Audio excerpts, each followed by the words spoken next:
Turning resistance into acceptance, it's a skill that brings healing and freshness into our daily lives. Starting in childhood, there is a side of us that began to put up resistance. We resisted doing things our parents told us to do. No became a new and powerful word. Over time, however, it's acquired too much power. You can say no to putting your hands in the fire and be right every time. But if you say no to meeting new people, trying new experience, or moving on to the job that could be more fulfilling, you will never be right all the time. Worse than that, you will be resisting the whole flow of life. Resistance is the symptom of closed mind when what you want is to expand your awareness, accept more of life's richness, and allow good things to flow to you naturally. Let's learn how to open ourselves to the flow of life, and then we'll meditate with Deepak.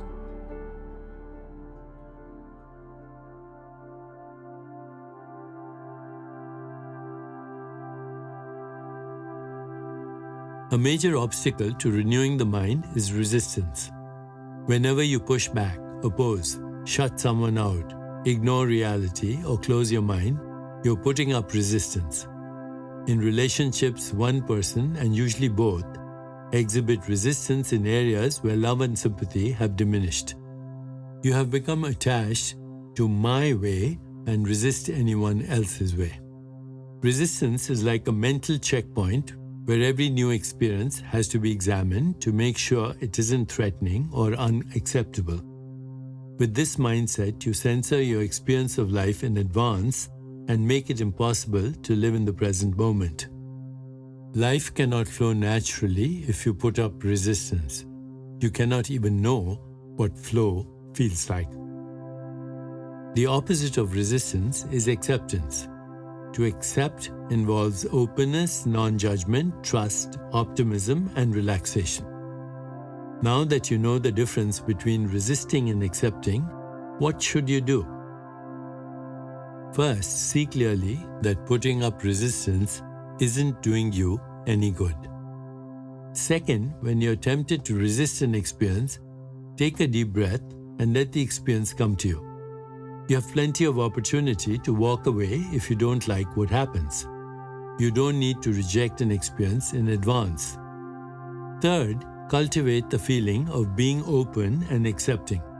This happens naturally in meditation because the mind in meditation is completely open. Notice in your meditation that nothing about being open-minded feels threatening or insecure. The part of you that feels threatened and insecure is the ego. The ego's agenda is twofold: to get as much pleasure as possible and to diminish as much pain as possible. The problem with this agenda, which might seem acceptable at first, is that the ego judges the present moment by referring to the past. In this way, there is no living in the present. You have a roster of memories labeled, "I like this," and "I don't like that." The actual experience is dead and gone, and yet your ego operates as if the present moment brings the past to life again. If you notice every time you reject, resist, oppose, judge, and push back, you will begin to grasp the underlying fear and insecurity of the ego. Its default is defensive rather than welcoming, suspicious rather than trusting, self-centered rather than bonded with others. The whole pattern of resistance needs to be undone, and you can undo it through noticing when you resist and pausing to let a new response come in. Just as crucial is meditation because your ego doesn't intrude on the silent mind. Over time, you learn to identify with the silent mind. The ego has less and less power over you. Then the dawn of acceptance brings you the flow of love, creativity, inner peace, and personal evolution, the very things you most deeply desire.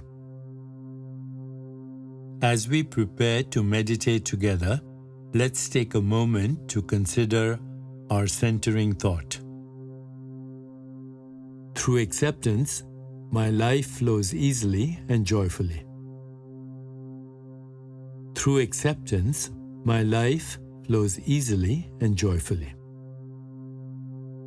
Now, let's prepare for our meditation. Make yourself comfortable and close your eyes. Begin to be aware of your breath and just breathe slowly and deeply.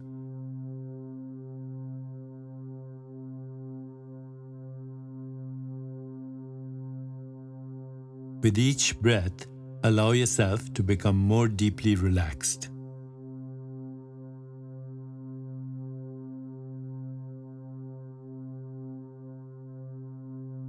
Now, gently introduce the mantra, Arul Karunai Daya. Arul Karunai Daya.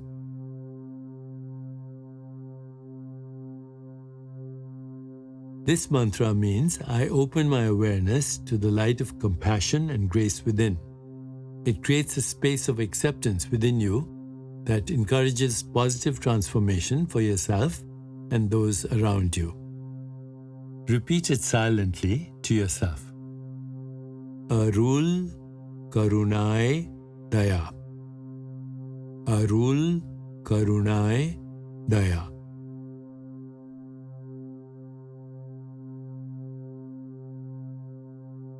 With each repetition, feel your body, mind, and spirit open into an expanded state of awareness.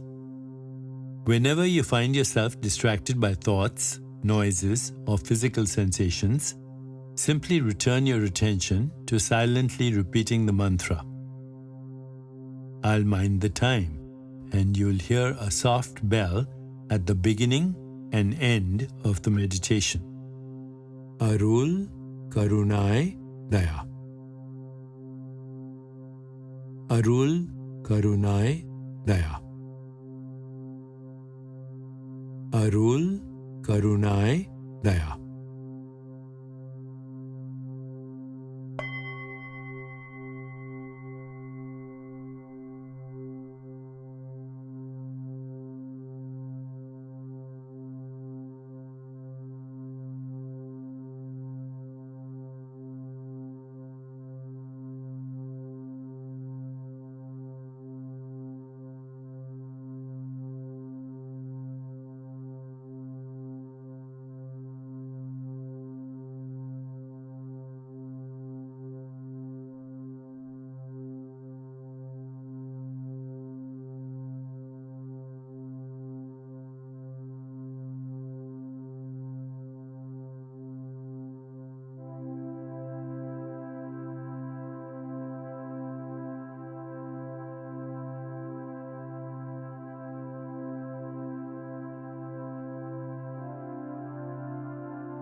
It's time to release the mantra.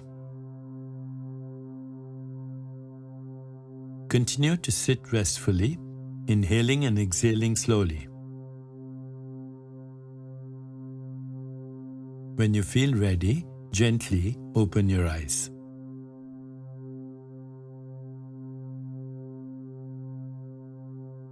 As you continue with your day, contemplate this centering thought. Through acceptance, my life flows easily and joyfully. Through acceptance, my life flows easily and joyfully. Namaste.